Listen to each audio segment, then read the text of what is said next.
കൃഷ്ണേട്ടാ, ഇതെന്താ പരിപാടി? ഒന്നുമില്ല മോളെ, ഈ ക്യാമറ കംപ്ലൈന്റ് ആയിട്ടേ കുറെ നാളായി. അതൊന്ന് നന്നാക്കായിരുന്നു. ഇപ്പോഴത്തെ കാലത്ത് CCTV ക്യാമറ ഇല്ലാതെ സ്ഥാപനം നടത്തുന്നത് ഭയങ്കര റിസ്കാ. കൃഷ്ണേട്ട ഇതൊക്കെ അറിയാവോ? എന്ത് പണി എനിക്കറിയാം.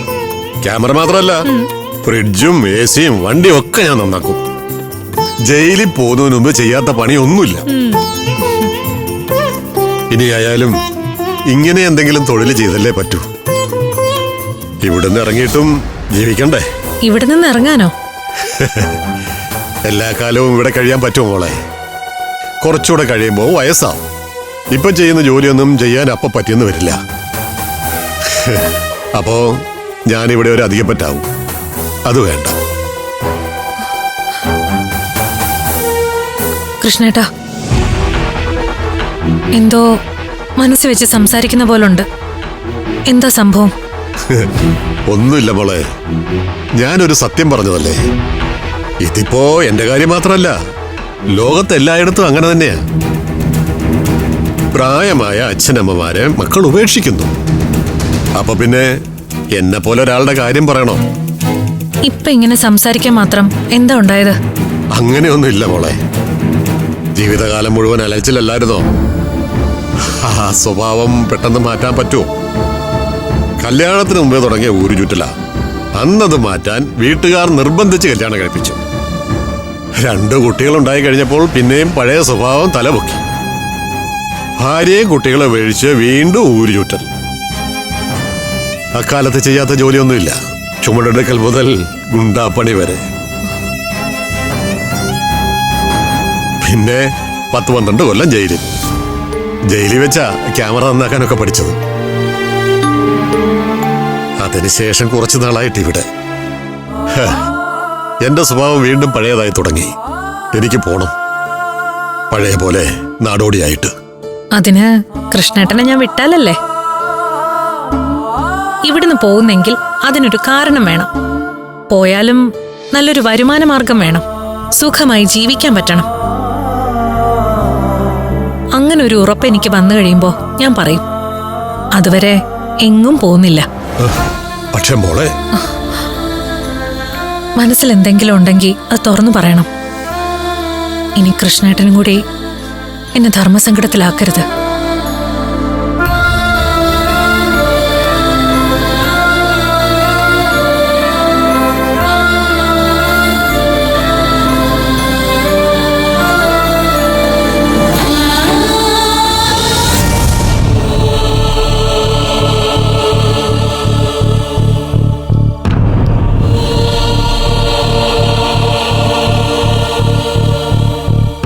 എന്താ ഇങ്ങനെ ഒറ്റയ്ക്ക് ആലോചിക്കുന്നേ? ഒന്നുമില്ലച്ചാ. അങ്ങനെ വെറുതെ പറഞ്ഞാൽ പോരല്ലോ. എന്തോ ഉണ്ടെന്ന് നിന്റെ ഈ മുഖം കണ്ടാ അറിയാം. ഒരു പ്രശ്നമില്ലെങ്കിൽ നീ ഇവിടെ ഇങ്ങനെ ഒറ്റയ്ക്ക് നിൽക്കുകയില്ല. എന്താ പ്രശ്നം? കൃഷ്ണന്റെ കാര്യം ഓർത്താണോ? മോളെ, അതൊക്കെ നമുക്ക് പരിഹരിക്കാൻ പറ്റുന്ന കാര്യങ്ങളാണെന്ന് ഇന്നലെ അച്ഛൻ പറഞ്ഞില്ലേ? ഞാൻ എനിക്ക് പരിചയമുള്ള 1-2 പേരോടൊക്കെ കൃഷ്ണന്റെ ജോലിക്കാര്യം പറഞ്ഞു കഴിഞ്ഞു. അത് ശരിയാവൂന്നേ. കൃഷ്ണേട്ടൻ എന്തോ സൂചനയുള്ളതുപോലെ തോന്നുന്നു. എന്നോട് പതിവില്ലാത്ത രീതിയിലൊക്കെ സംസാരിച്ചു. എന്നായാലും ഇവിടുന്ന് പോകേണ്ടതല്ലേ, ഉടനെ പോണം എന്നൊക്കെ പറഞ്ഞു. നമ്മൾ കാണിക്കുന്നത് നന്ദിയേടല്ലേ ചാ? നമുക്കൊരാവശ്യം വന്നപ്പോഴൊക്കെ സഹായിക്കാൻ മുന്നിൽ നിന്നൊരാളാ കൃഷ്ണേട്ടൻ. ഇപ്പോ നമുക്കൊരു അസൗകര്യം വന്നപ്പോ പറഞ്ഞു വിടാൻ പറ്റുമോ? മോളെ, നമ്മൾ പറഞ്ഞു വിടുകയല്ലോ.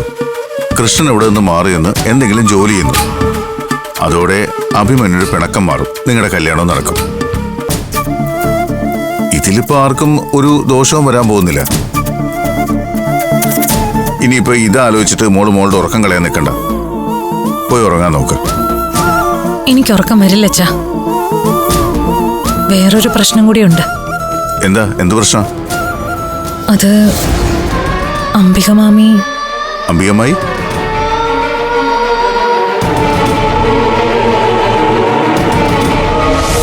ഞാനിവിടെ ഈ ആശുപത്രിയിൽ കിടക്കുക.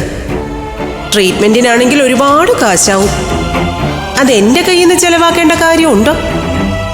പിന്നെ നീ മുടക്കണം. എന്റെ ആശുപത്രി ചെലവ് മുഴുവൻ നീ കൊടുക്കണം. എൻ്റെ കയ്യിൽ പൈസയൊന്നുമില്ല. അതൊന്നും എന്റെ പ്രശ്നമല്ല. പൈസ ഉണ്ടാക്കേണ്ട ഉത്തരവാദിത്തം നിനക്ക്. ഇപ്പൊ തിരിച്ചാണ് സംഭവിച്ചതെങ്കിലോ? ഉദാഹരണത്തിന് ഞാൻ നിന്റെ അനിയത്തിയെ തള്ളി താഴെ ഇട്ടു.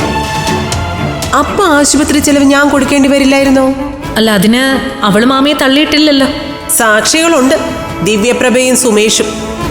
അഖില ഞാൻ വളർത്തിയ കുട്ടിയാ. അവൾ എന്തൊക്കെ ചെയ്യുന്ന എനിക്കറിയാം. ദേ, തർക്കിക്കാനുള്ള നേരല്ല അമൃതേ. നീ ഒരു തീരുമാനം പറ. എന്റെ ആശുപത്രി ചെലവ് നീ കൊടുക്കോ ഇല്ലയോ?